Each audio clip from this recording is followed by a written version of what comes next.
네, 안녕하세요. 미국 주식 멘탈 케어하기 멘탈이 전부다의 멘탈입니다. 네, 오전에 제가 테슬라 3분기의 실적 공개에 대해서 빠르게 간단 요약 영상을 올렸었는데요. 일단은 긴급하게 내용을 정리해서 올리다 보니까 미처 전달하지 못했던 내용들이 꽤 많이 있습니다.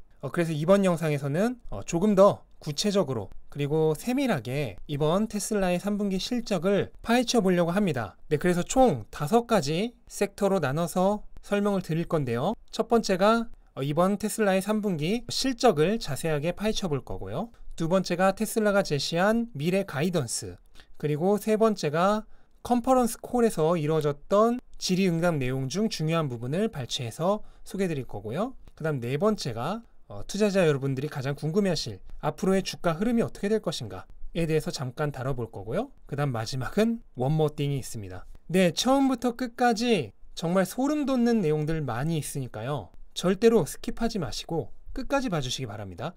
네, 제가 이번에 3분기 실적 발표에 앞서서 프리뷰 영상들을 한 두세 개 올렸었는데 그 중에 제가 두 가지를 좀 나름 적중시킨 게 있는데요. 그 중 하나가 갭 순이익이 주당 0.27달러가 될 거라는 거, 이거를 정확히 맞췄고요. 그 다음에 시장 예측치의 논갭 EPS와 갭 EPS의 차이가 너무 적어서 내일 분명히 논갭 EPS는 어닝 서프라이즈가 날 건데 갭 EPS는 어닝 쇼크가 돼서 시장이 혼란스러워하는 일명 어닝 둥절 사태가 일어날 거라고 예측을 했었는데 정확히 그런 현상이 일어났습니다. 여기에 대해서는 뒤에서 주가에 대해서 얘기를 할 때도 다시 한번 다룰 거고요.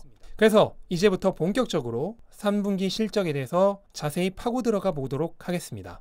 네, 우선 기업의 실적을 보는 데 있어 가장 첫 번째로 보는 것이자 가장 중요한 것은 역시나 매출이죠. 네, 매출이 87억 7,100만 달러로 지난 분기 대비 무려 45% 상승, 그리고 작년 같은 분기 대비 39%나 상승했습니다. 그런데 여기서 더 놀라운 것은 바로 마진율이에요. 마진율이 원래도 18%대에서 20%대로 점점 높아지고 있는 추세였는데 그게 무려 23.5%까지 올랐습니다. 그래서 총이익은 무려 20억 6,300만 달러를 기록을 했고요. 그런 영향을 받아서 지출이 좀 늘어나긴 했지만 영업이익률이 무려 9.2%로 기존 분기들 대비 거의 2배 가까이 상승을 했습니다. 네, 이것은 테슬라의 핵심인 자동차 사업의 마진율이 계속 좋아지고 있기 때문인데요. 이러다가는 자동차 사업의 마진율이 30%를 넘어가는 것이 아닌가 걱정이 될 정도로 지금 마진율이 미친 듯이 좋아지고 있고요. 일론 머스크가 최근에 차량 가격을 정말 폭풍 인하를 했죠. 그게 괜히 인하를 한 게 아니었습니다. 정말로 마진율이 너무 좋기 때문에 그렇게 인하를 할 수 있는 거예요. 현재 내연기관 회사들은 전기차의 경우에는 팔면 팔수록 손해인 구조예요. 그런데 테슬라는 지금 마진율이 너무 올라가서 오히려 가격을 미친 듯이 깎고 있는 상황입니다. 이거는 언젠가 가솔린 차보다도 테슬라가 싸지는 그 순간이 오면 정말 한순간에 폭발적인 성장을 보이게 될 거예요. 99도까지 안 끓던 물이 100도에서 한 방에 끓는 것처럼 세상에 단 한 방에 엄청난 변화를 가지고 올 겁니다. 그 순간만을 기다리시면 됩니다. 네, 그 외에 별로 중요하지 않은 거 다 건너뛰고요. 바로 갭 EPS로 넘어가겠습니다. 갭 EPS는 0.27달러, 그 다음에 논갭 EPS는 0.76달러입니다. 여기서 갭은 미국의 회계 기준에 맞춘, 그러니까 우리나라식으로 얘기하면 FM 그런 실적이라고 보시면 돼요. 그 다음에 논갭은 스톡옵션 같은 회사의 본질적인 실적과는 상관이 없는 그런 지출을 제외를 한 겁니다. 성장주의 경우에는 보통 논갭 EPS를 중점적으로 봐요. 복잡하게 아실 필요 없고 그냥 그 정도로만 갭은 FM, 논갭은 AM 그 정도로만 그냥 이해를 하시면 되고요. 갭 EPS가 지금 0.27달러인데 이거는 시장 예측치인 0.35달러를 만족시키지 못한 정도입니다. 반면 논갭 EPS는 시장 예측치가 0.56달러인데 0.76달러로 어닝 서프라이즈 했죠. 그래서 어저께 말씀드렸듯이 시장 예측치가 갭과 논갭의 차이가 너무 적어서 갭 EPS는 시장 예측치를 만족시키지 못했고 논갭 EPS는 시장 예측치를 훨씬 상회를 한 모습입니다. 현재까지 테슬라에게 전통적으로 중요한 수치는 이 갭이 아니고 논갭입니다. 이 논갭이 시장 예측치를 30% 이상 크게 어닝 서프라이즈 했기 때문에 저는 이번 3분기 실적은 감히 어닝 서프라이즈라고 당당하게 얘기를 할 수 있을 것 같습니다. 그리고 진짜 놀라운 건데요. 프리캐시 플로우, 잉여 현금 흐름이 무려 13억 9,500만 달러까지 늘었습니다. 그래서 2분기 대비 현금이 무려 3배나 증가했다는 거. 이 부분이 굉장히 긍정적인 부분이고요. 그리고 이번 3분기 실적을 체크할 때 절대 빼놓을 수 없는 너무 중요한 부분이 하나가 있는데요. 바로 얘입니다. 환경 규제 크레딧. 이건 그냥 쉽게 설명드리면 그러니까 환경 비친화적인 기업들이 환경 친화적인 기업들에게서 얘를 사가야 돼요. 그렇게 해야지 벌금을 안 내게 되어 있는 뭐 그런 간단히 설명하면 그런 건데 지난 분기 그 다음에 1분기에도 테슬라가 S&P 500에 편입이 되지 못하고 또 테슬라를 안 좋아하는 세력들에게 욕을 먹었던 게 바로 이 환경 규제 크레딧을 제외하고 나면은 사실상 영업이익이 마이너스다. 그러니까 테슬라는 이 환경 규제 크레딧 발의를 해서 영업이익 흑자를 만든 거지 얘네를 빼면은 아무것도 아니다. 그렇게 이제 까임을 당했던 거거든요. 근데 이번에는 환경규제 크레딧에 거의 2배에 달하는 영업이익을 냈죠. 그래서 환경규제 크레딧을 제외하고 나서도 지난 분기 전체 영업이익보다도 더 많은 영업이익이 남습니다. 이번에 환경규제 크레딧이 거의 없을 거라는 예측들이 많았어요. 왜냐면 지난 분기에 테슬라가 4분기 연속 흑자 기록을 내기 위해서 환경규제 크레딧을 미리 땡겼었다. 그런 의혹들을 많이 받았거든요. 근데 지난 분기 대비해서 거의 줄지 않았죠. 이 얘기는 환경규제 크레딧 전혀 땡겨 쓴 게 아니란 겁니다. 그냥 매번 꾸준히 계속 발생하고 있는 거예요. 그래서 여전히 이 갭상 순이익은 환경규제 크레딧을 제외하면 적자 아니냐 이런 얘기를 하는 사람들도 있는데 이 환경규제 크레딧 자체가 매번 발생하는 테슬라의 이 구조 중 하나인데 이거를 빼고 얘기하라는 것 자체가 좀 모순이죠. 그거는 말이 안 되는 얘기입니다. 어쨌든 영업이익상 환경규제 크레딧을 빼도 흑자이기 때문에 이번에 또다시 S&P 500 편입 관련된 얘기가 분명히 나올 것으로 예측이 되는데 그거는 뭐 또 그런 얘기가 술렁술렁 나오기 시작하면 그때 가서 다시 하도록 하겠습니다. 아무튼 이렇게 해서 일단은 이번 3분기 실적 숫자에 관해서 좀 얘기를 해봤고요. 저는 개인적으로 과감하게 이번 3분기 실적은 어닝 서프라이즈다 라고 그렇게 얘기를 하고 싶습니다. 네, 그럼 이제부터는 테슬라가 자신들의 미래의 가능성을 직접 투자자들에게 제시해준 테슬라의 가이던스에 대해서 얘기를 해보겠습니다. 우선 주목해야 될 게 바로 생산량의 증가입니다. 테슬라는 지금 프리먼트 공장에서 전 모델 합쳐서 무려 59만 대 생산 가능한 체제를 이미 구축을 했고요. 샹하이에서도 25만 대를 생산 가능한 체제를 구축을 해서 현재 84만 대가 생산 가능하고요. 그리고 모델 Y가 샹하이 공장의 모델 Y 같은 경우에는 올해 말이나 내년 1월부터 양산이 된다는 얘기가 있죠. 그렇게 되면은 거의 100만 대 가까운 생산 능력을 올해 안에 갖추게 된 겁니다. 그리고 내년에는 이제 기가 베를린에서의 생산이 예정되어 있습니다. 그렇게 되면 거의 확실하게 100만 대 정도의 생산 능력을 갖추게 될 것으로 보입니다. 네, 그리고 테슬라가 풀셀프 드라이빙 리라이트 버전, 훨씬 향상된 버전의 완전 자율주행 기능을 일부 제한된 사용자에게 베타 서비스 배포를 하였습니다. 그리고 이거를 이제 점차적으로 모든 유저들에게 늘릴 거고요. 여기 보시면은 교차로에서 거의 완벽하게 모든 방향에 대한 판단을 하고 시내 한복판에서 자율주행이 가능한 버전이 될 것으로 기대가 되고요. 이에 대한 성능 보고는 이제 조만간 클로즈 베타 테스터들에게서 올라올 거니까 여기서는 생략을 하도록 하고요. 이게 중요한 부분이 두 가지가 있어요. 현재 자율주행, 완전 자율주행은 차량을 살 때 옵션으로 선택을 하게 되어 있습니다. 거의 1,000만 원에 육박하는 가격을 지불하고 옵션으로 선택을 하게 되어 있는데 현재 테슬라를 구매할 때 이걸 선택하는 비율은 절반 정도라고 합니다. 그런데 이거는 이미 팔린 테슬라에서도 나중에 구매만 하면은 소프트웨어 업데이트를 통해서 이 풀셀프 드라이빙을 구현할 수 있게 돼요. 그 얘기는 뭐냐면 이미 팔린 100만 대가 넘는 테슬라의 절반 정도가 시내 주행도 가능한 완전 자율주행 기능이 나오면은 한 대당 1,000만 원 정도를 지불하고 이거를 구입을 한다는 거죠. 그리고 앞으로 팔릴 테슬라들은 거의 대부분 이거를 다 구입을 한다는 거고, 그렇게 되면은 안 그래도 점점 높아지고 있는 테슬라의 마진율이 어마어마하게 높아지게 되는 계기가 되는 거죠. 그리고 두 번째로는 테슬라의 주가에 엄청난 큰 영향을 미칠 로보택시 사업의 시작이 가능해진다는 겁니다. 로보택시 사업은 테슬라의 향후 주가에 어마어마하게 큰 영향을 미치는 사업이에요. 그거는 완전한 자율주행 없이는 불가능한 거죠.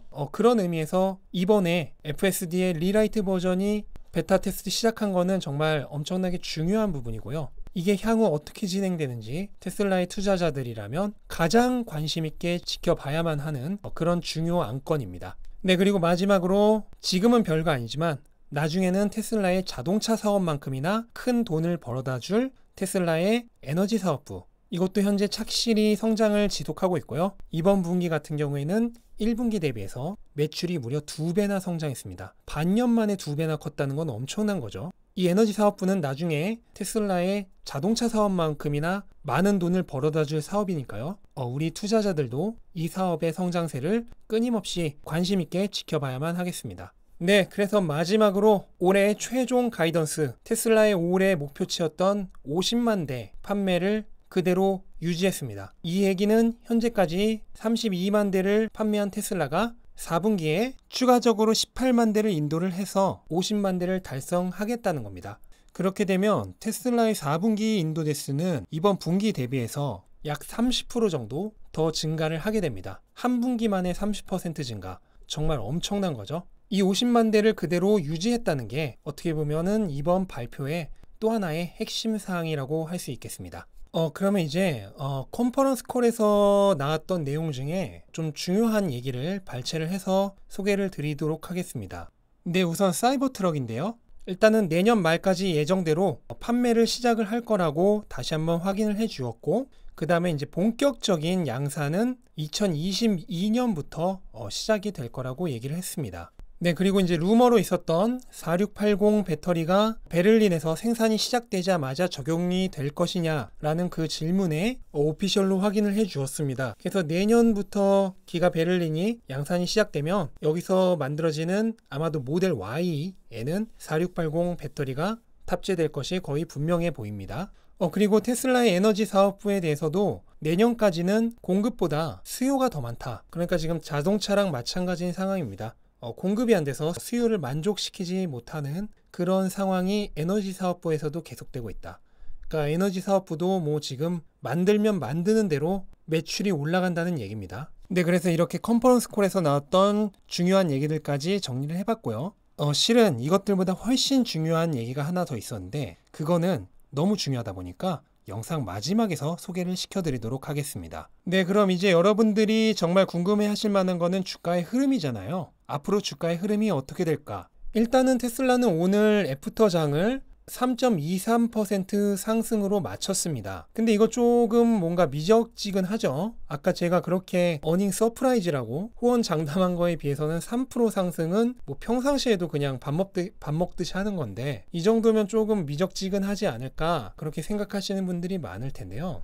여기에는 지금 세 가지 정도 이유가 있다고 봅니다. 우선 첫 번째는 제가 앞에서도 얘기했던 갭 순이익이 시장 예측치보다 적은 거.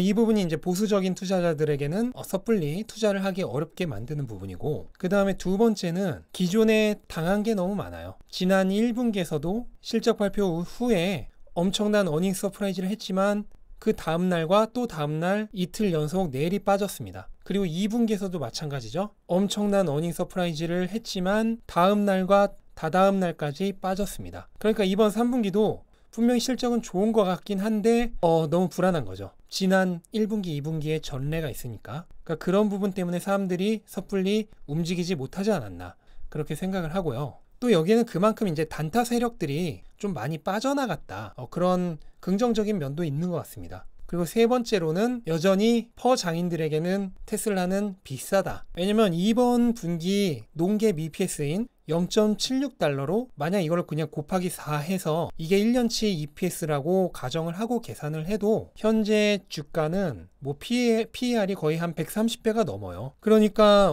이런 퍼 장인들에게는 테슬라는 여전히 고밸류에이션이다.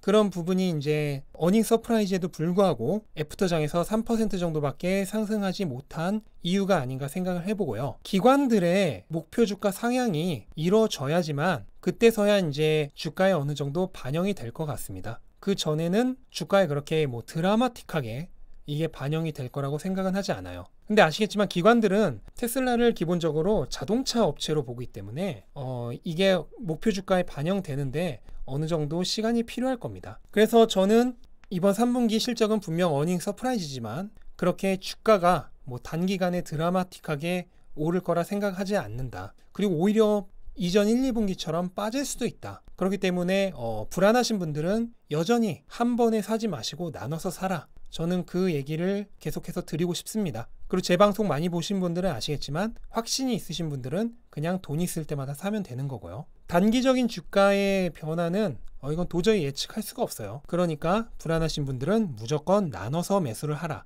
이게 제가 드리고 싶은 말이고요. 하지만 장기 투자자들에겐 다릅니다. 장기 투자자들에게는 이번 3분기 실적 발표는 정말 어메이징한 그런 결과고요. 테슬라가 우리가 꿈꾸고 있는 그 방향으로 그대로 가고 있다는 것을 증명해준 그런 사건입니다. 그러니까 5년 후, 10년 후 세계 1등 기업이 되어 있을 테슬라의 그 미래 가치가 지금 조금씩 현실화되고 있는 거죠. 그게 이제 실적으로 조금씩 증명이 되고 있는 겁니다. 그러니까 내가 생각한 이 기업의 미래를 향해 길 잘못 들지 않고 제대로 된 길을 가고 있다는 것을 증명해 준 게 바로 이번 3분기 실적 발표예요. 그러니까 장기 투자자분들은 지금이 오히려 기회라고 생각을 하셔야 됩니다. 이번 실적 발표를 보고도 여전히 미래를 보지 못하는 사람들, 그리고 장인들은 테슬라를 사지 못할 거예요. 그러니까 테슬라의 주가는 당분간은 그렇게 드라마틱하게 오르진 않을 겁니다. 이거는 뭐냐면요, 여러분이 보물이 많이 숨겨져 있는 보물섬에 지금 혼자 있다고 생각을 해보세요. 근데 여기에 사람들이 계속해서 찾아옵니다. 그러다가 어느 순간 소문이 나서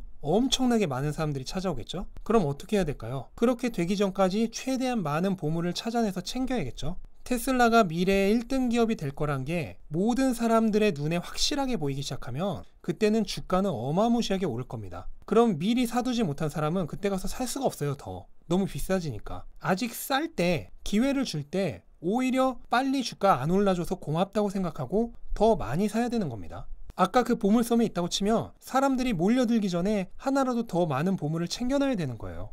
근데 지금 만약에 이런 발표를 보고도 사람들이 아직도 미래를 보지 못해서 테슬라라는 보물섬에 찾아오지 않는다면 우리에게는 더 많은 보물을 챙길 시간이 생기는 겁니다. 그러니까 이거는 오히려 더 좋아해야 되는 거예요. 그런데 이상하게도 사람들은 겨우 한두 개의 보물만 찾아놓고 이제 됐다 그러면서 사람들이 몰리길 원해요. 그러면 안 되죠. 오히려 더 긴 시간 동안 나에게 보물을 챙길 시간을 주기를 바라야죠. 그러니까 오히려 사람들이 지금 테슬라에 몰리지 않는 게 더 좋은 겁니다. 그리고 우리는 이 테슬라라는 배가 제대로 된 목적지를 향해서 가고 있는지만 그것만 잘 체크하면 되고 이번 3분기는 그거를 증명해 준 거다. 여기에 의의가 있는 겁니다. 네, 그리고 마지막으로 one more thing. 이건 사실 이제 컨퍼런스 콜에서 있었던 내용인데요. 너무 중요해서 제가 마지막에 얘기를 드립니다. 제가 예전에도 소개해드린 적 있었던 피에르 페라고라는 분이 일론 머스크에게 내년에 85만 대에서 100만 대 인도가 가능할 것 같냐? 라고 물었을 때 일론 머스크가 뭐 그리 큰 차이는 나지 않을 거다 라고 답변을 했습니다. 이 얘기는 85만 대에서 100만 대 사이 어딘가 충분히 가능할 것이라고 공언을 한 거죠. 참고로 현재 시장의 예측치는 72만 4천 대고요. 85만 대에서 100만 대라고 하면은 제가 얼마 전에도 공유드린 적 있던 테슬라 차량 인도량 예측치의 가장 정확도 높으신 분인 트로이 테슬라이크님의 내년도 인도량 예상치 80만 대도 훨씬 뛰어넘는 수치입니다. 만약 85만 대라고 하면요, 올해 50만 대를 달성한다고 가정했을 때 무려 75% 상승이고요. 100만 대라고 한다면 무려 2배 상승입니다. 1년 만에 차량 인도량이, 판매량이 2배가 상승하는 겁니다. 그러면은 100만 대를 판매하면 어떻게 되는 걸까? 제가 이전에 게리 블랙님의 이 커멘트를 소개를 드리면서 만약에 시장 예측치 대비 트로이 테슬라이크님의 내년도 인도량 예측치 80만 대를 달성하게 되면 시장이 예측하고 있는 테슬라의 주가보다 무려 80불이나 주가가 더 상승할 여지가 있다 그랬죠? 그때 시장의 컨센서스는 74만 4천 대 정도였으니까 지금보다도 오히려 2만 대 정도가 더 많았을 때입니다. 그런데 80만 대만 팔아도 주가가 80달러는 더 올라갈 여지가 있다고 했어요. 겨우 시장 예측치보다 5만 5천 대만 더 팔아도. 근데 지금 100만 대라고 하면 시장 예측치보다 무려 27만 대를 더 팔게 된 겁니다. 그러면 5만 5천 대만 더 팔아도 80불이 더 올라갈 거다. 그리고 제가 제 계산으로도 거의 같은 결과가 나온다고 그 부분을 검증을 했었죠. 그런데 5만 5천 대만 더 팔아도 시장 예측보다 주가가 80불은 더 올라갈 여지가 있는데 27만 5천 대를 더 팔면 어떻게 되는 걸까? 그러면 시장 예측치보다 몇 배인지 너무 쉬워서 굳이 제가 계산을 안 해드려도 금방 산수가 되시죠. 근데 이거는 제가 조만간 이번 3분기의 실적까지 포함해서 또 저만의 실적 예측표를 만들어서요, 가까운 시일 내에 4분기에 대한 예측을 한번 해드리고, 그 다음에 내년의 판매 대수에 따라 주가가 어떻게 변화하는지에 대해서도 한번 예상해보는 영상을 만들어 보도록 하겠습니다. 긴 영상 끝까지 봐주셔서 감사드리고요. 정말 너무나도 멋진 실적을 내준 테슬라의 모든 직원분들과 일론 머스크 형님에게 깊은 감사드립니다. 정말 멋진 하루였습니다. 비록 단기적인 주가는 이 엄청난 실적과 별로 상관없이 움직일지도 모르지만 그거는 미래를 보지 못하는 사람들에 의해서 움직이는 주가입니다. 결국 최종적으로는 우리가 생각하는 그 목적지에 도착할 테니까요. 이번 3분기 실적 발표가 길을 제대로 가고 있음을 보여준 하루였다고 생각을 하시고 마음 편히 앞으로의 테슬라의 행보를 지켜보시면 될 것 같습니다. 네, 영상 도움이 되셨다면 구독과 좋아요 꼭 부탁드리고요. 조만간 제가 약속했던 여러가지 영상들, 뭐 험머와의 비교라든지 자율주행에 대한 자세한 얘기라든지, 그 다음에 4분기 실적에 대한 예측, 그리고 판매량에 따른 2021년 실적의 변화, 이런 영상들 최대한 시간 되는 대로 빠르게 올리도록 하겠습니다. 구독자 1만 명 다시 한번 감사드리고요. 영상 여기까지 하겠습니다. 감사합니다.